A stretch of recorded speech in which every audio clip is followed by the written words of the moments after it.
Bismillahirrahmanirrahim. Assalamualaikum warahmatullahi wabarakatuh.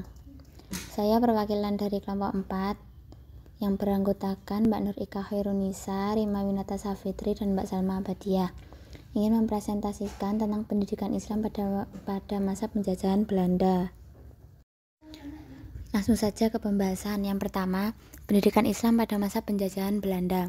Pada saat kepemimpinan Belanda oleh Gubernur Jenderal Van den Capellen yang berinisiatif mendirikan sekolah dasar bagi penduduk pribumi agar dapat membantu pemerintah Belanda berupa pendidikan Islam yang ada di pondok pesantren, masjid, dan musola. Tetapi ternyata hal tersebut tidak dapat membantu pemerintah Belanda karena para santri dianggap masih buta huruf Latin. Karena hal tersebut, para santri dianggap tidak bisa memahami undang-undang yang telah dibuat oleh pemerintah Belanda. Oleh karena itu, dibuat peraturan dan kebijakan antara lain.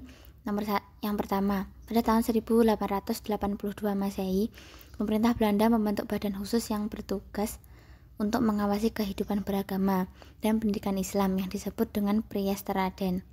Yang kedua, pada tahun 1925 Masehi, dikeluarkan peraturan yang lebih ketat lagi terhadap pendidikan Islam, yaitu bahwa tidak semua orang atau guru atau kiai itu boleh memberikan pengajaran. Selanjutnya yang nomor 3, pada tahun 1932 Masehi dikeluarkan peraturan untuk memberantas dan menutup madrasah dan sekolah yang tidak diberikan izin untuk dilakukannya pengajaran yang tidak disukai oleh pemerintah Belanda yang disebut dengan ordonansi sekolah liar atau Wilde School Ordonantie. Selanjutnya, poin kedua yaitu sikap Belanda terhadap umat Islam.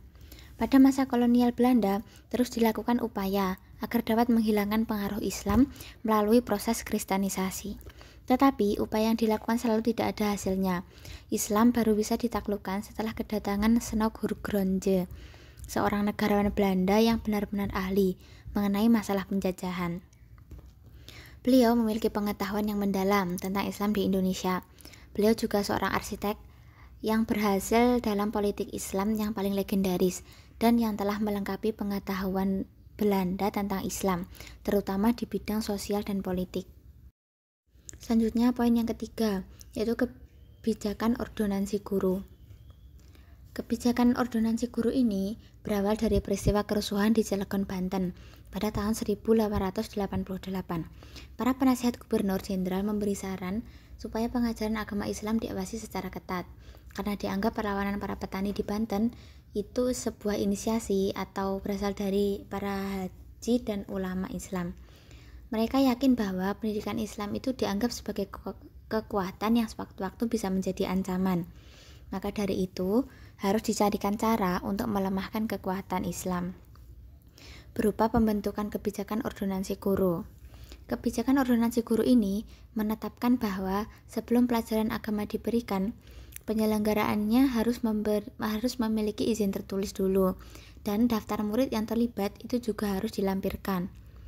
Akibat dari kebijakan ini, umat Islam merasa sangat tertekan karena kebijakan ini dinilai cenderung menyudutkan dan tidak mencerminkan keadilan. Kebijakan ini paling berdampak kepada guru agama dan para santri. Selanjutnya, poin yang keempat, yaitu pengembangan pendidikan Islam pada masa penjajahan Belanda. Yang pertama, sistem pendidikan peralihan Hindu-Islam. Sistem pendidikan ini masih menggabungkan antara sistem pendidikan Hindu dengan Islam.